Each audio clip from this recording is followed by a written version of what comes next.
ପିଲାମାନେ ଆମେ ସର୍ବଦା ଅନ୍ୟର ମଙ୍ଗଳ ଅପେକ୍ଷା ନିଜର ମଙ୍ଗଳ ବେଶୀ ଚିନ୍ତା କରିଥାନ୍ତି। ଅନ୍ୟର କ୍ଷତି ବେଶୀ ଚିନ୍ତା କରିଥାନ୍ତି।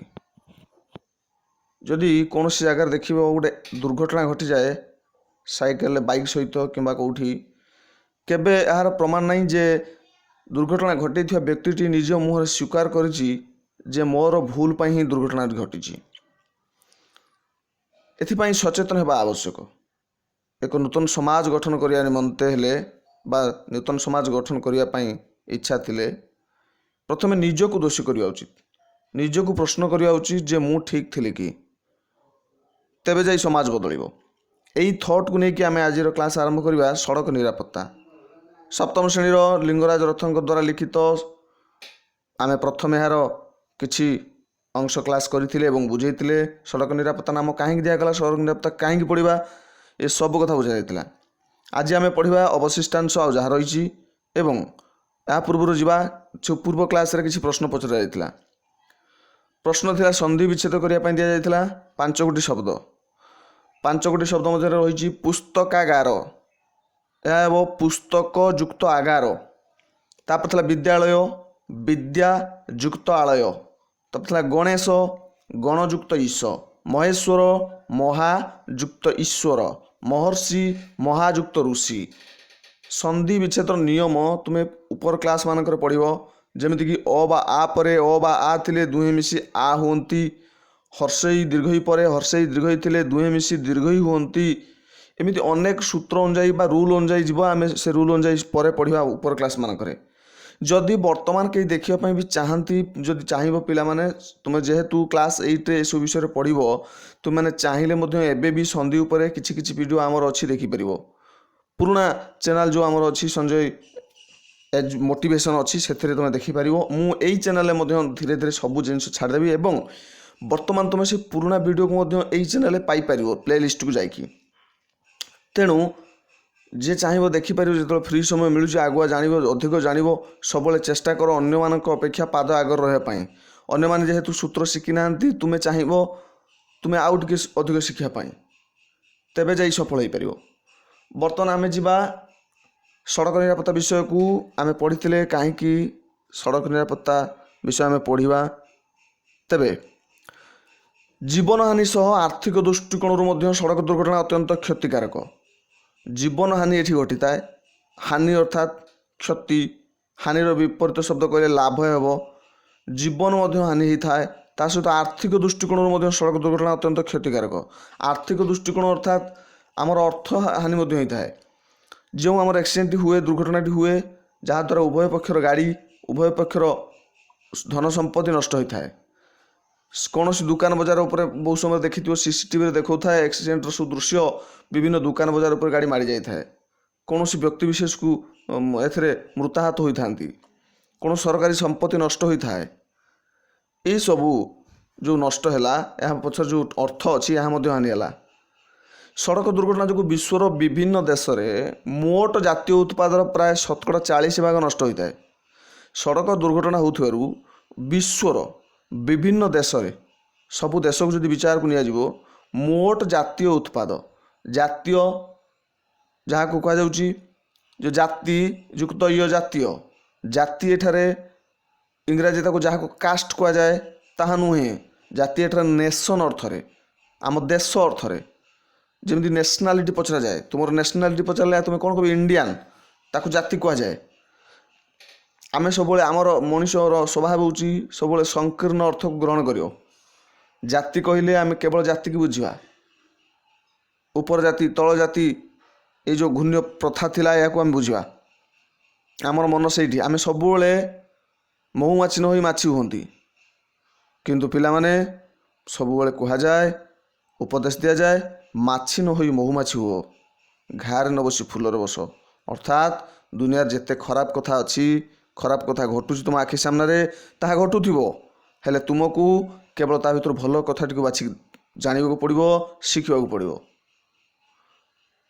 ସଡ଼କ ଦୁର୍ଘଟଣା ଯୋଗୁଁ ବିଶ୍ୱର ବିଭିନ୍ନ ଦେଶରେ ମୋଟ ଜାତୀୟ ଉତ୍ପାଦର, ଉତ୍ପାଦ ଅର୍ଥାତ୍ ଉତ୍ପାଦନ, ପ୍ରଡକ୍ସନ୍, ପ୍ରଡ଼କ୍ଟ, ଯେଉଁ ପ୍ରତ୍ୟେକ ଦିନ, ପ୍ରତ୍ୟେକ ଘଣ୍ଟା, ପ୍ରତ୍ୟେକ ମୁହୂର୍ତ୍ତରେ କିଛି ନା କିଛି ଜିନିଷ आम पाई उत्पादन होउची भारत रे तुमे कर मु करे आउ किए करंतु जेमितिक किए धान उत्पादन करुच्ची किए चाउल तैयारी होउची किए कोठी गहम होउची कोठी मोबाइल तैयारी होउची लैपटॉप तैयारी होउची मनुष्य जन्म होउचंदी ये सब किछि जातीय उत्पाद जाउची मनुष्य जन्म हवाटा जातीय उत्पाद नुह पुणी भाविदेव सार कहले मनुष्य जन्म हवा এই जो वस्तु এই जो द्रव्य এই जो खाद्य এই जो मनुष्यर व्यवहार जिनिस जहाँ कि मनुष्य सब व्यवहार करे जहाँ को अर्थ दे मनुष्य किणे अर्थ नहीं मध्य बिक्री करे ये सब जिनिस को उत्पाद कह जाए एवं ये उत्पाद जो हूँ मोट जातीय उत्पाद जी हूँ तार नष्ट हो जाऊँ केवल दुर्घटन 40%। 100 भागरू 40 भाग नष्ट हो जाऊँ दुर्घटन।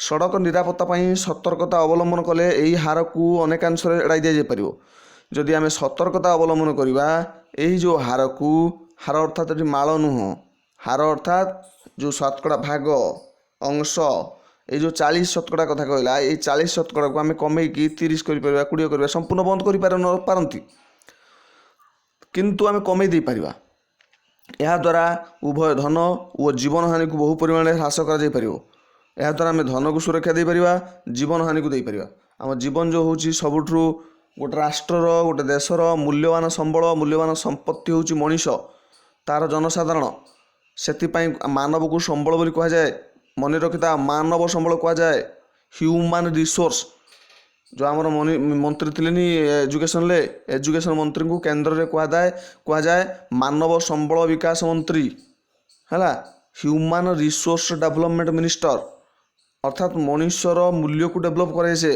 किए एजुकेशन शिक्षा कराएनि कि तो सही कथा आम थिला आगुरी पूर्वे थिला एबे ताकू चेंज होकर एजुकेशन हो जाइए तेबे ये जो मानव एक हूँ विराट बड़ संबल तेणु ये मानव संबल को सुरक्षा देवा बड़ चैलेंज ये मानव संबल अचिरे ध्वंस हो जाए दुर्घटन। मानव संबल निजे निजर ही क्षति करे आम भावुआ ये क्षति किए करे वास्तव ये क्षति मनीष ही कर कुराड़ी बेंटरे जो भाई काठ पशिकी से काठ को आणु थाए मनीष मनीष को ही विनाश करुँच एक्सीडेंट कौन पशु पक्षी गाड़ी चल करूना आम ही करें कहीं ना आम यार नियम कानून जानी ना तेरे कौन करवा उचित आम यार नियम कानून जाना उचित यह द्वारा आम धन जीवन को अटकई पार पिलाମାନଙ୍କୁ सड़क निरापत्ता संपर्क में सचेतन कर आवश्यकता यथेष्ट अधिक एथिपाई से प्रथमे सड़क दुर्घटनार कारण संपर्क जाना आवश्यक जिते जाए कारण न जानते ताकू आम भल कर ना ताकू आम बदल पार ना जमीक बर्तमान कोरोना आस कोविड तो कोरोना पाई टीका वैक्सीन बाहरी पारना तार बाहरी पारना कारण बड़ कारण या सठिक भाव पर्यालोचना एक्सपेरिमेंट है ना सठिक भाव कोरोनार भूताणु को चिन्ह ही ना तार व्यवहार को जानी ही ना जिते ता व्यवहार को जानी हम से कौन करुच्ची केमी रोची केमी अन्य देह को जाऊँगी तेबे जा सठिक रूप से बाहर पार जानी कि नहीं तुम्हें डाक्तर पाखु जाइच तुमको थंडा है जदि तुमको कोरोना मेडिसिन दि जाए भावी कोरोना हो भाविक मेडिसिन देदेवे तेरे तुम कोरोना तो है ना ता द्वारा थंडा भी भल हेनी अनेक दिन जाए चलो तेणु प्रथम जाना दरकार एक्चुअली से थंडा है ना कोरोना है नुहे कि तुम देह गरम अच्छी जाना दरकार ता ज्वर हो ना अन्य कौन कारण ज्वर अच्छी कहीं ज्वर विभिन्न कारण होता है किसी बड़ रोगर भूताणु प्रवेश हेले ज्वर हुए देह हाथ ऑपरेशन होते कटिगले देह को ज्वर आस जाए बहुत जोर डरी गले ज्वर आस जाए देह गरम हो जाए तेणु आम कौन प्रथम जाना दरकार और तापाई मेडिसिन दवा दरकार पिला से रास्ताटी फांका थिला बेले हठात जेकोसी दिगरू गाड़ीटे चली आसीपे रास्ता फांका थाए जेकोसी दिगरू गाड़ी आसीपे दिग विभिन्न प्रकार अच्छी तुम जाच 10 दिग कह जाए आम परंपरा संस्कृति अनुसार 10 दिग कह जाए से 10 दिगरे 10 दिग पाल अच्छा कह जाए 10 दिग को जगी 10 दिग पाल किंतु वास्तव में आम 4टी दिग विषय अधिक गुरुत्वपूर्ण भाव में जानू बा गुरुत्व दे जानू ता हूँ ईस्ट वेस्ट नॉर्थ साउथ पूर्व पश्चिम उत्तर एवं दक्षिण ये 4टी दिग एठी कहूँ एठी दिग अर्थात जेकोसी पार्श्वर ये निर्दिष्ट दिग कथा कहुए कारण रास्ता केवल जे पूर्व पश्चिम उत्तर दक्षिण की पड़ न था कोण को पड़ था କେଉଁ ସ୍ଥାନରେ କିଭଳି ଭାବରେ ରାସ୍ତା ପାରି ହେବାକୁ ହୁଏ ତାହା ଜାଣିନଥିଲେ ଦୁର୍ଘଟଣା ଘଟିବାର ଆଶଙ୍କା ଥାଏ। ପ୍ରଥମେ କେଉଁ ସ୍ଥାନରେ କିଭଳି ଭାବରେ ରାସ୍ତା ପାରି ହେବାକୁ ହୁଏ ତାହା ଜାଣିବା ଦରକାର। ତୁମେ ଭାବୁଥିବ କ'ଣ ରାସ୍ତା ପାରି ହେବା ପାଇଁ ଆମେ ଜାଣିବା କ'ଣ? ଆମେ ତ ରାସ୍ତା ଏପଟରେ ଅଛି ଆରପଟକୁ ଯିବା, ନୁହେଁ କି? ଏଇଟା ତ ପାରି ହେବା କଥା କୁହାଯାଉଛି ନା। ଏକ୍ରସ୍ ଆଉ ଏଲଙ୍ଗ ଇଂରାଜୀରେ ପଢ଼ିବ ତୁମେ। ଏକ୍ରସ୍ ଦ ରିଭର, ଏଲଙ୍ଗ ଦ ରିଭର। ଏକ୍ରସ୍ ହେଉଛି କ୍ରସ୍ ମାନେ ପାରି ହେବା, ନଦୀର ଗୋଟିଏ କୂଳରୁ ଆରପଟକୁ ଯିବା ହେଉଛି ପାରି ହେବା, କ୍ରସ୍। କିନ୍ତୁ ନଦୀ ସହିତ ଯିବା ପହଁରି ପହଁରିକି ଜଣେ ଯାଉଛି, ସେ ଏଲଙ୍ଗ, ନୁହେଁ କି? ତୁମେ ସେମିତି ଜାଣିବ। ତ ରାସ୍ତାରେ ସେମିତି ଏଲଙ୍ଗ ମାନେ ରାସ୍ତାରେ ଚାଲି ଚାଲି ଯିବା। ଆମେ ଗୋଟିଏ ସ୍ଥାନରୁ ଆଉ ଗୋଟିଏ ସ୍ଥାନକୁ ଚାଲି ଚାଲି ଯାଉଛନ୍ତି, ଏଇଟା ହେଉଛି ଏଲଙ୍ଗ। ଏକ୍ରସ୍ ହେଉଛି ରାସ୍ତାର ଗୋଟିଏ ପାର୍ଶ୍ୱରୁ ଅନ୍ୟ ପାର୍ଶ୍ୱକୁ ରାସ୍ତାକୁ ଡେଇଁବାର ଅଛି। ଯେତେବେଳେ ଆମେ ରାସ୍ତାକୁ ଡେଇଁବା ସେତେବେଳେ ବିଭିନ୍ନ ଗାଡ଼ି ଯିବା ଆସିବା କରୁଥିବେ। କେମିତି ଯିବା ତଳକୁ? ତେଣୁ ପ୍ରଥମେ ଆମେ ଡାହାଣ ପାର୍ଶ୍ୱକୁ ଚାହିଁବା, ରାସ୍ତାର ଡାହାଣ ପାର୍ଶ୍ୱକୁ ଚାହିଁବା, ତାପରେ ବାମ ପାର୍ଶ୍ୱକୁ ଚାହିଁବା, ତାପରେ ଆଗକୁ ପାଦ ବଢ଼ାଇବା। ଡାହାଣ ପାର୍ଶ୍ୱକୁ କାହିଁକି କହିଲି ନା ଆମେ ସବୁବେଳେ ଜାଣିଛନ୍ତି ରାସ୍ତାରେ ବାମ ପାର୍ଶ୍ୱ ଡାହାଣ ପାର୍ଶ୍ୱରେ ଯିବା ପାଇଁ ଆମକୁ କ'ଣ କରାଯାଇଛି? ମନା କରାଯାଇଛି, ନୁହେଁ କି? ଆମେ ସବୁବେଳେ ରାସ୍ତାରେ କେଉଁ ପଟେ ଚାଲୁଛନ୍ତି? ବାମ ପଟରେ ଚାଲୁଛନ୍ତି। ଯେତେବେଳେ ଆମେ ବାମ ପଟରେ ଚାଲୁଛନ୍ତି ରାସ୍ତାର ଗାଡ଼ି ଆମର ବାମ ପଟରୁ ଆସୁଥିବ। ରାସ୍ତାର ବାମ ପଟୁ ଆସିଲେ ଆମେ ଯେତେବେଳେ ଓହ୍ଲେଇବା ସେତେବେଳେ ଆମର ଡାହାଣ ହାତ ହେବ। ସମସ୍ତେ ମନେ ରଖିବ ଏବଂ ନିଜେ ଯେତେବେଳେ ମୁଁ କହୁଛି ସେତେବେଳେ ଗୋଟେ ଅନୁମାନ କରି ଦେଖ। ତୁମ ଆଖି ସାମ୍ନାରେ ଗୋଟେ ରାସ୍ତାକୁ ଦେଖ, ରାସ୍ତାକୁ ଦେଖି ଭାବ ତୁମେ ଯେତେବେଳେ ରାସ୍ତାକୁ ଓହ୍ଲେଇବା ପାଇଁ ଚେଷ୍ଟା କରିବ କୌଣସି ଗୋଟେ ପାର୍ଶ୍ୱରୁ ଆର ପାର୍ଶ୍ୱକୁ ଯିବ, ତେବେ ପ୍ରଥମେ ତୁମେ ଡାହାଣ ପାର୍ଶ୍ୱରୁ ଗାଡ଼ି ଆସୁଥିବ ଦେଖିବ। ଆଉ ଗୋଟେ କଥା କହି ରଖେ, ଦୁଇ ପ୍ରକାର ରାସ୍ତା ଅଛି। ଗୋଟେ ରାସ୍ତାରେ ଗୋଟିଏ ମାତ୍ର ରାସ୍ତାରେ ଯେଉଁ ରାସ୍ତାରେ କି ଯିବା ଆସିବା ଉଭୟ ହେଉଥିବ। ଆଉ ଗୋଟେ ପ୍ରକାର ରାସ୍ତା ଅଛି ଯେଉଁଥିରେ କେବଳ ଯାଉଥିବେ ନହେଲେ କେବଳ ଆସୁଥିବେ। ଯେଉଁଟା କେବଳ ଯାଉଥିବେ ଆସୁଥିବେ ସେଇଟା ହେଉଛି ନ୍ୟାସନାଲ୍ ହାଇୱେ। ନ୍ୟାସନାଲ୍ ହାଇୱେରେ ଗୋଟିଏ ପାର୍ଶ୍ୱରେ ଗାଡ଼ି କେବଳ ଯାଉଥିବ, ଅନ୍ୟ ରାସ୍ତାଟିରେ ଆସୁଥିବ। ସେଠି ବିଶେଷ କିଛି ଅସୁବିଧା ନାହିଁ, ଗୋଟିଏ ପାର୍ଶ୍ୱକୁ ଦେଖି ଓହ୍ଲେଇବ। କିନ୍ତୁ ଯେଉଁ ରାସ୍ତାରେ ଗୋଟିଏ ମାତ୍ର ରାସ୍ତାରେ ଯାଉଥିବେ ମଧ୍ୟ ଆସୁଥିବେ ମଧ୍ୟ, ସେଠି ଦୁଇ ପାଖକୁ ଅନେଇବ। କେମିତି? ପ୍ରଥମେ ଡାହାଣକୁ ଅନେଇବ, କାରଣ ତୁମେ ଓହ୍ଲେଇଲା ମାନେ ହିଁ ଡାହାଣ ପଟରୁ ଗାଡ଼ି ଆସିବ ଏବଂ ପରେ ପରେ ବାମ ପଟରୁ ଆସିବ। ନିଜେ ପ୍ରାକ୍ଟିକାଲ କର, ଜାଣିପାରିବ। ରାସ୍ତାକୁ ଗୋଟେ ଲକ୍ଷ୍ୟ କର, ତୁମ ସାମ୍ନାରେ ରାସ୍ତାକୁ ଲକ୍ଷ୍ୟ କରି ଜାଣ। ଏଇଟା ଜାଣିବା ନିହାତି ଦରକାର, ଛୋଟିଆ କଥା ନୁହଁ। କେଉଁ ସ୍ଥାନରେ ଚାଲୁଥିବା ସ୍ଥାନ ଆଡ଼କୁ ଯଦି ଅନ୍ୟ କୌଣସି ଦିଗରୁ ଗାଡ଼ିଟି ଆସେ ତେବେ ସାଧାରଣତଃ ଘାବରେଇ ଯାଇ ଏପଟ ସେପଟ ହୋଇଯାଆନ୍ତି। ତେଣୁ ଅନ୍ୟ ସବୁ ବିଷୟ ପ୍ରତି ସତର୍କ ହେବା ପରି ସଡ଼କ ନିରାପତ୍ତାର ଏହିସବୁ ଦିଗ ସମ୍ପର୍କରେ ମଧ୍ୟ ସମସ୍ତେ ସଚେତନ ହେବା ଦରକାର। ନିମ୍ନଲିଖିତ ବିଷୟଗୁଡ଼ିକ ଉପରେ ଦୃଷ୍ଟି ଦେଲେ ସଡ଼କ ଉପରେ ସୁରୁଖୁରୁରେ ଚାଲିବା ସହିତ ଦୁର୍ଘଟଣାକୁ ଅନେକାଂଶରେ ଏଡ଼ାଇ ହେବ। କିଛି କିଛି ବିଷୟ ସେ କହୁଛି। ନଗରମାନଙ୍କରେ ମାନେ ସହରମାନଙ୍କରେ ରାସ୍ତାର ଉଭୟ ପାର୍ଶ୍ୱରେ ପାଦଚଲା ରାସ୍ତା ଥାଏ। ଆଉ କ'ଣ ଥାଏ ନା ଟାଉନମାନଙ୍କୁ ଯିବ, ସହରମାନଙ୍କୁ ଯିବ, ସେ ରାସ୍ତାର ଦୁଇ ପାର୍ଶ୍ୱରେ ଦୁଇ ପାଖରେ ଚାଲିବା ପାଇଁ ରାସ୍ତା ଥାଏ, ପେଡେଷ୍ଟ୍ରିଆନ୍ ତାକୁ କୁହାଯାଏ। ଦୁଇଟା ଚାଲିବା ପାଇଁ କେମିତି ତୁମେ ଜାଣିବ ନା ଦେଖିବ ରାସ୍ତାଠାରୁ ସାମାନ୍ୟ ଉଚ୍ଚା ହେଇକି କରାଯାଇଥାଏ ପାଦଚଲା ରାସ୍ତା। ଉଚ୍ଚା କାହିଁକି କରାଯାଇଥାଏ ନା ପୂର୍ବରୁ ଆସୁଥିବା ଗାଡ଼ି ତା ଉପରକୁ ଉଠି ଆସିବ ନାହିଁ ବା ତୁମ ପଛପଟରୁ ତୁମକୁ ବାଡ଼ାଇ ଦେବ ନାହିଁ। ତେଣୁ ତୁମେ ସୁରକ୍ଷିତ ଭାବରେ ଚାଲିପାରିବ, ସେଥିପାଇଁ କରାଯାଇଛି। ତେଣୁ ତାକୁ ଲକ୍ଷ୍ୟ କରିବ ଏବଂ ତାରି ଉପରେ ସବୁବେଳେ ଚାଲିବ। ମଝିକୁ ଆସିବ ନାହିଁ, ରାସ୍ତା ମଝିରେ ଚାଲିବ ନାହିଁ, ତଳେ ଚାଲିବ ନାହିଁ। ଜାଣିହେଲା? ଆଉ କ'ଣ ହେବ ନା ଯେତେବେଳେ ତୁମେ ରାସ୍ତା ପାରି ହେବ, ହଁ ଆହୁରି ଅଛି ମଧ୍ୟ ଅନ୍ୟମନସ୍କ ହୋଇ ଚାଲିବା ଦ୍ୱାରା ଦ୍ରୁତଗାମୀ ଗାଡ଼ିର ଯିବା ଆସିବା ସମ୍ପର୍କରେ ଠିକ୍ ସମୟରେ ଜଣାପଡ଼େ ନାହିଁ। ଯଦି ଅନ୍ୟମନସ୍କ ହୋଇ ଚାଲିବ ତାହେଲେ ଠିକ୍ ସମୟରେ ଗାଡ଼ି ଯିବା ଆସିବା ଚାଲିପାରିବ ନାହିଁ। ଏହି ପରିପ୍ରେକ୍ଷୀରେ ମୁଁ ଗୋଟେ ଗଳ୍ପ କହିବି, ଛୋଟିଆ କଥାରେ ମୋ କାହାଣୀ କହିବି ଯେ ମୁଁ କେମିତି କିଭଳି ଭାବରେ ସେମିତି ଥରେ ଅସୁବିଧାରେ ପଡ଼ିଥିଲି, ବିପଦରେ ପଡ଼ିଥିଲି। ତୁମେ ଜାଣିବା ନିହାତି ଆବଶ୍ୟକ। ମୁଁ ଥରେ ବେଙ୍ଗଲୋର ଯାଇଥିଲି ବୁଲିବା ପାଇଁ, ଯେଉଁଠିକି ମୋ ସାଙ୍ଗମାନଙ୍କ ସହିତ ବୁଲିବାକୁ ଯିବାର ଥିଲା। ଆମେ ସକାଳୁ 4ଟା ବେଳୁ ଉଠିବାର ଥିଲା। ସକାଳୁ 4ଟା ବେଳୁ ନ ଉଠିଲେ ସେ ସ୍ଥାନରେ ପହଞ୍ଚି ପାରିବାନି, ସେ ବସ୍ ପାଇବାନି। ତେଣୁ ଯେତେବେଳେ ସକାଳୁ ଉଠିଲେ ସେତେବେଳେ ମୋର ନିଦ ଭାଙ୍ଗେ ଟିକେ ବିଳମ୍ବରେ ସେ ସମୟରେ, ଏବଂ ମୋର ଅଭ୍ୟାସ ତ ନଥିଲି ମୁଁ ଏତେ ଜଲ୍ଦି ଉଠିବାରେ। ମୋର ନିଦ ବହୁତ ଜୋର ଥିଲା। ତେଣୁ ମୁଁ ଯେତେବେଳେ ଜଲ୍ଦି ଉଠି ପଡ଼ିଛି, ମୋ ଆଖିରେ ନିଦ ଅଛି, ମୁଁ ଚାଲି ଚାଲି ଯାଉଛି, ସମସ୍ତେ ଯାଉଛନ୍ତି ଆଗରେ, ମୁଁ ଟିକିଏ ପଛରେ ଚାଲି ଚାଲି ଯାଉଛି। ଯେହେତୁ ମୁଁ ନିଦ ଥିଲି ବା ଅନ୍ୟମନସ୍କ ଥିଲି, ଏହି ସମୟରେ ରାସ୍ତାକୁ ପଶିବାର ନଥିଲା ମୋର। କିନ୍ତୁ ମୁଁ ଭାବିଲି ବୋଧେ ସେମାନେ ରାସ୍ତା ଆରପଟକୁ ଯିବାର ଅଛି, କୌଣସି ମୋ ମୁଣ୍ଡରେ ପଶିଲା, ଅନ୍ୟମନସ୍କ ମୁଁ ଥିଲି, ତ ରାସ୍ତା ଭିତରକୁ ପଶିଗଲି। ଯେଉଁ ବଡ଼ ରାସ୍ତା ଅଛି, NH ଅଛି, ସେ NH ରାସ୍ତା ଭିତରକୁ ପଶିଗଲି। ପଶିଯିବା ମାତ୍ରେ ଟ୍ରାଫିକ୍ ପୋଷ୍ଟରେ ଗାଡ଼ି ଛାଡ଼ି ଦେଇଥିଲା। ଯେତେବେଳେ ଟ୍ରାଫିକ୍ ପୋଷ୍ଟରେ ଗାଡ଼ି ଛାଡ଼ିଦେଲା ସେତେବେଳେ ସମସ୍ତ ଗାଡ଼ି ମାଡ଼ି ଆସିଲେ ମୋ ଆଡ଼କୁ। ମୋ ଦୁଇ ପାର୍ଶ୍ୱରେ, ମୋ ଡାହାଣ ପାର୍ଶ୍ୱରେ ବାମ ପାର୍ଶ୍ୱରେ ସାଇଁ ସାଇଁ କରି ଗାଡ଼ି ଯେତେବେଳେ ସବୁ ଚାଲିଗଲେ, ମାତ୍ର 2 ସେକେଣ୍ଡରେ ମୋର ମୃତ୍ୟୁ ନିଶ୍ଚୟ ଘଟିଥାନ୍ତା। ଏବଂ ସେମାନଙ୍କର ଆଦୌ ଭୁଲ ନଥାନ୍ତା, ତାହା ଥିଲା ସମ୍ପୂର୍ଣ୍ଣ ରୂପେ ମୋର ଭୁଲ। ତେଣୁ ମୁଁ ହଠାତ୍ ଚିତ୍କାର କରିବାକୁ ଲାଗିଲି ଏବଂ କୌଣସି ମତେ ବଞ୍ଚି ଆସିଲି, ଈଶ୍ୱରଙ୍କ କୃପାରୁ ହଉ ଯେମିତି ହଉ ବଞ୍ଚି ଆସିଲି। ତ ତାହାର ସେଇଠୁ ଆମେ କ'ଣ ଶିଖିବା ଏଇ କଥାରୁ? ଅନ୍ୟମନସ୍କ ହୋଇ କେବେ ବି ଯିବା ନାହିଁ, କାରଣ ମୁଁ ଯଦି ସେଇଠି ବି ହେଇଥାନ୍ତା ତାହେଲେ ମୁଁ ମୃତ୍ୟୁବରଣ କରିଥାନ୍ତି ଅଚିରେ, ନିଶ୍ଚିତ ଭାବରେ କରିଥାନ୍ତି। ଏଇଟା ମୋର ଭୁଲ ଥିଲା, ମୋର ଅନ୍ୟମନସ୍କ ହେବା ମୋର ଭୁଲ ଥିଲା, ନିଦ ଆଖିରେ ମୁଁ ପଶିଯିବା। ଆମେ ସବୁବେଳେ ନିଜେ ଭୁଲ କରନ୍ତି, ଅନ୍ୟକୁ ଦୋଷ ଦିଅନ୍ତି, ମୁଁ ପ୍ରଥମେ କହିଥିଲି ନୁହେଁ କି? ତେଣୁ ମନେ ରଖିବ, ଯେତେବେଳେ ରାସ୍ତାରେ ଯିବା ଆସିବା କରୁଛନ୍ତି, ତୁମର ଏ ବିଷୟ ତୁମକୁ ଦେବାର କାରଣ ତୁମକୁ ଏଇ ବିଷୟରେ ସଚେତନ କରିବା। ତୁମେ ଯଦି ସଚେତନ ନ ହେବ, କେବଳ ପାଠ ପଢ଼ିବା ପରୀକ୍ଷା ଦେବା ପାଇଁ ପାଠଟିକୁ ଶିଖିବ, ତାହାର ଅର୍ଥ ଏହା ନୁହଁ। ଏ ପାଠଟିକୁ ଶିଖିବା ଦ୍ୱାରା ଆମେ ଜୀବନରେ କାମରେ ଲଗାଇ ପାରିବା, ତାହା ହିଁ ପ୍ରକୃତ ବିଦ୍ୟା, ପ୍ରକୃତ ଶିକ୍ଷା। ଜେବ୍ରା ଦେହରେ ଧଳା ଦାଗ ପରି ସହରମାନଙ୍କ ରାସ୍ତାରେ ଚିହ୍ନ ଦିଆଯାଇଥାଏ। ଆଚ୍ଛା ଦେଖିବ, ଟାଉନ ମାନଙ୍କୁ ଗଲେ ରାସ୍ତାର ମଝିରେ ଗୋଟେ ଗୋଟେ ଜାଗାରେ ଧଳା ଧଳା ଗାର ସବୁ ପଡ଼ିଥାଏ, ଜେବ୍ରା ଦେହରେ ଯେମିତି ଗାର ଥାଏ, ତାକୁ କୁହାଯାଏ ଜେବ୍ରା କ୍ରସିଂ। ମନେ ରଖିବ, ରାସ୍ତା ପାର ହେଲା ବେଳେ ଏହି ସ୍ଥାନକୁ ବ୍ୟବହାର କରିବା ଉଚିତ। ଯେଉଁଠାରେ ଜେବ୍ରା କ୍ରସିଂ ନାହିଁ, ସେଠାରେ ରାସ୍ତାର ଅପର ପାର୍ଶ୍ୱକୁ ଯିବାକୁ ହେଲେ ପ୍ରଥମେ ଡାହାଣକୁ ଦେଖିବ, ମୁଁ କହିଥିଲି, ତାପରେ ବାମକୁ, ପୁଣି ଥରେ ଡାହାଣକୁ ଦେଖି ଯଦି ଗାଡ଼ି ମଟର ନଥାଏ ତେବେ ରାସ୍ତାର ଗୋଟିଏ ପଟରୁ ଅନ୍ୟ ପଟକୁ ଯିବା ଆବଶ୍ୟକ। ହାତ ଧରାଧରି ହୋଇ ରାସ୍ତାରେ ଚାଲିବା ବା ରାସ୍ତା ପାର ହେବା ଅନୁଚିତ। ହାତ ଧରାଧରି ହୋଇ ଚାଲିବା ଅନୁଚିତ। ଅତି ଛୋଟ ପିଲାର ହାତ ଧରି ରାସ୍ତା ପାର କରିବା ବାଞ୍ଛନୀୟ। ବାଞ୍ଛନୀୟ ମାନେ ନିହାତି ଜରୁରୀ। ଛୋଟ ପିଲା ଯଦି ଯାଉଛି ତାର ହାତ ଧରି ନେବ।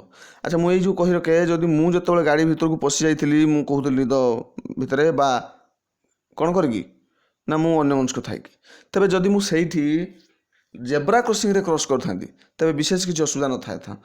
କାରଣ ଏଇଥିପାଇଁ ନଥାନ୍ତା ଯେ ଗାଡ଼ିମାନେ ଯେଉଁ ଚାରିଚକିଆ ଯାନ ସବୁ ଆସୁଛି ସେମାନେ ଜେବ୍ରା କ୍ରସିଂ ପାଖରେ ସ୍ଲୋ କରନ୍ତି, କିନ୍ତୁ ଏଠି ମୋ ପାଖରେ ସ୍ଲୋ କରିବାର ଆବଶ୍ୟକତା ନାହିଁ ତାଙ୍କର, ସେ ମଡ଼େଇ ଦେଇକି ଚାଲି ଯାଇଥାନ୍ତେ। ଆହୁରି କ'ଣ କହିଲା, ରାସ୍ତା ଉପରେ ଖେଳା ବୁଲା ବା ଦୌଡ଼ା ଦୌଡ଼ି କରିବା ଅନୁଚିତ। ରାସ୍ତା ଉପରେ ଗଲାବେଳେ ଟ୍ରାଫିକ୍ ସଂକେତକୁ ବୁଝି ଯତ୍ନ ସହକାରେ ପାଳନ କରିବା ଉଚିତ। ରାସ୍ତା ଉପରେ କିଛି ଟ୍ରାଫିକ୍ ସଂକେତ ମଧ୍ୟ ଦିଆଯାଏ, ତାକୁ ପାଳନ କରିବା ଉଚିତ। ଟ୍ରାଫିକ୍ ସଂକେତ କ'ଣ ନା ବିଭିନ୍ନ ଆଲୁଅ ଦିଆଯାଇଥାଏ, ନୁହେଁ କି? ଆଲୁଅ ସହିତ କିଛି ଚିହ୍ନ ଦିଆଯାଇଥାଏ, ବାମକୁ ଯାଅ, ଡାହାଣକୁ ଯାଅ, 40 କିଲୋମିଟର 40 ଲେଖାଯାଇଥାଏ, ଖାଲି 40 ଅର୍ଥାତ୍ ତୁମର ଗାଡ଼ିର ସ୍ପିଡ଼ 40 ରହିବା ଉଚିତ ହେଲା। ଆଉ କ'ଣ, ଆଗରେ ବିଦ୍ୟାଳୟ ଅଛି, ପିଲାମାନଙ୍କ ଚିତ୍ର ଥାଏ, ଆଗରେ ବିଦ୍ୟାଳୟ ଅଛି, ତାମାନେ ଗାଡ଼ି ସ୍ଲୋ କରିବ। ଏମିତି ଅନେକ କଥା ଦିଆଯାଇଥାଏ। ବିଶେଷତଃ ଲାଲ ବତି ଜଳିଲେ ଅଟକି ଯିବା ଓ ସବୁଜ ବତି ଜଳିଲେ ରାସ୍ତାରେ ଯିବା କିମ୍ବା ରାସ୍ତା ପାର ହେବା ବିଷୟଟିକୁ ଭଲ ଭାବେ ମନେ ରଖିବା ଉଚିତ। ଭଲ ଭାବେ ମନେ ରଖିବା ଯେ ସହରମାନଙ୍କରେ ନାଲି ବତି ସବୁ ବ୍ୟବହାର କରାଯାଏ ଅଟକିବା ପାଇଁ। ଗାଡ଼ି ନାଲି ବତି ଜଳିଲେ ଗାଡ଼ି ନିହାତି ଅଟକିବ, ସବୁଜ ବତି ଜଳିଲେ ପୁଣି ଯିବ। ପିତାମାତାମାନେ ପିଲାମାନଙ୍କୁ ଧରି ରାସ୍ତାରେ ଯିବା ସମୟରେ ନିଜେ ସମସ୍ତ ଟ୍ରାଫିକ୍ ନିୟମକୁ କଡ଼ାକଡ଼ି ଭାବେ ପାଳନ କରିବା ଉଚିତ ଏବଂ ପିଲାଙ୍କୁ କଥା ପ୍ରସଙ୍ଗରେ ନିୟମଗୁଡ଼ିକ ସମ୍ପର୍କରେ କହିବା ଆବଶ୍ୟକ। ଯେଉଁମାନେ ପିତାମାତାମାନେ ପିଲାମାନଙ୍କୁ ରାସ୍ତାରେ ଯେତେବେଳେ ଯାଉଛନ୍ତି ଟ୍ରାଫିକ୍ ନିୟମ ସମ୍ପର୍କରେ କିଛି କିଛି ବୁଝାଇ ଦେବା ଦରକାର। ପିଲାମାନଙ୍କୁ କାରରେ ବା ଦୁଇ ଚକିଆ ଯାନରେ ନେବା ସମୟରେ ପିତାମାତା ବା ଅଭିଭାବକ କାରର ସିଟ୍ ବେଲ୍ଟ କିମ୍ବା ହେଲମେଟ୍ ବ୍ୟବହାର କରିବା ବାଞ୍ଛନୀୟ। କାରରେ ଗଲେ ସିଟ୍ ବେଲ୍ଟ ନିହାତି ବାନ୍ଧିବ। ସିଟ୍ ବେଲ୍ଟ କାହିଁକି ବାନ୍ଧିବା ଦରକାର ନା ଗାଡ଼ି ହଠାତ୍ ବ୍ରେକ୍ କଲେ ତୁମେ ଆଗକୁ ମାଡ଼ିଯିବ ନାହିଁ ବା ଆକ୍ସିଡେଣ୍ଟ ହେବାର ସମ୍ଭାବନା କମ୍। ତୁମେ ବାଡ଼େଇ ଗଲେ ହିଁ ମୃତ୍ୟୁବରଣ କରିବ।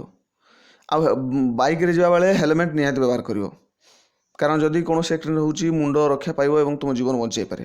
ଯେକୌଣସି ଯାନ ଚଳାଇ ରାସ୍ତାରେ ଯିବା ସମୟରେ ମୋବାଇଲ ଫୋନ୍ରେ କଥା ହେବା ଉଚିତ ନୁହଁ କିମ୍ବା ଇୟର ଫୋନ୍ ଲଗାଇ ସଙ୍ଗୀତ ଶୁଣିବା ଉଚିତ ନୁହଁ।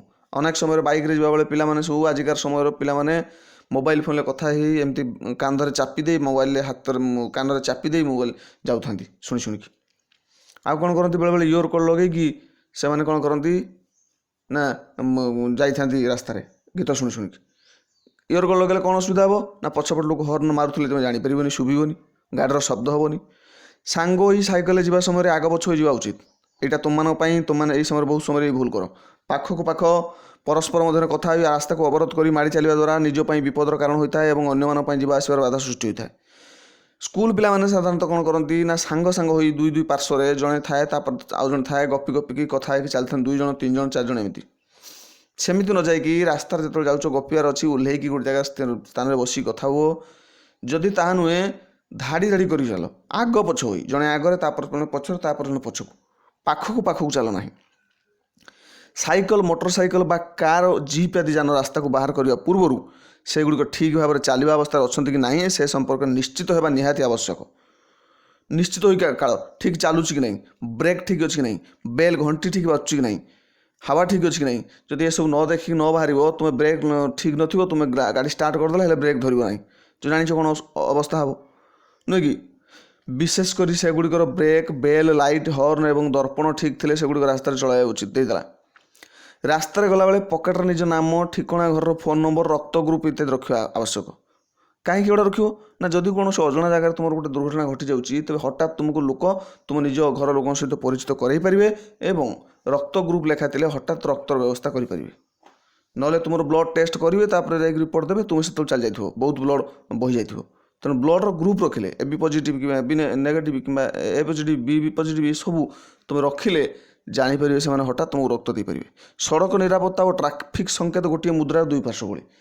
ଗୋଟେ ଟଙ୍କାର ଯେମିତି ଦୁଇଟି ପାର୍ଶ୍ୱ ଥାଏ, ଆମେ କୁହନ୍ତି ଗୋଟେ ଟଙ୍କା ଆଉ ଗୋଟେରେ କଏନ୍, ହେଡ଼୍ ଆଉ ଟେଲ୍ କୁହନ୍ତି।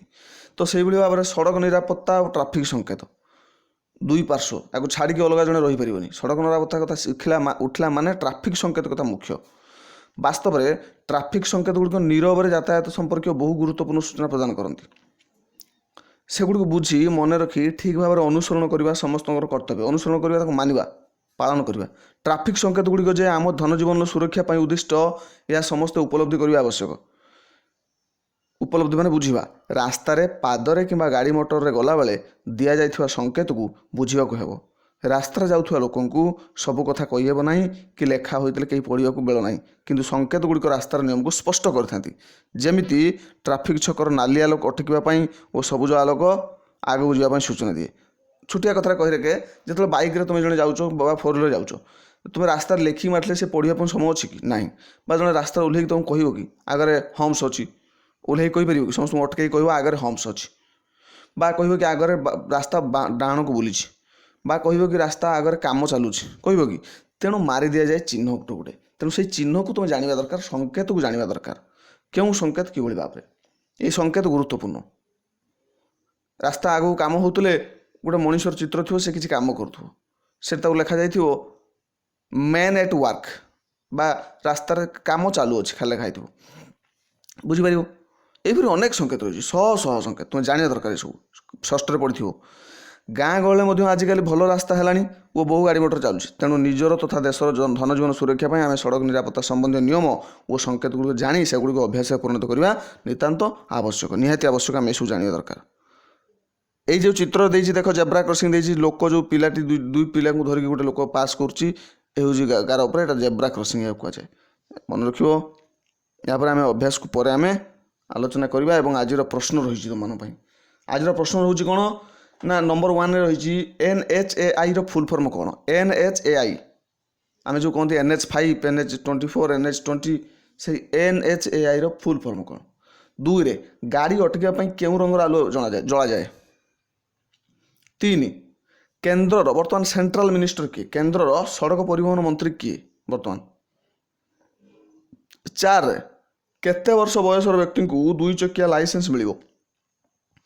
ତୁମକୁ 2 ଚକିଆ ଲାଇସେନ୍ସ ମିଳିପାରିବ କି, ବାଇକ୍ ଲାଇସେନ୍ସ?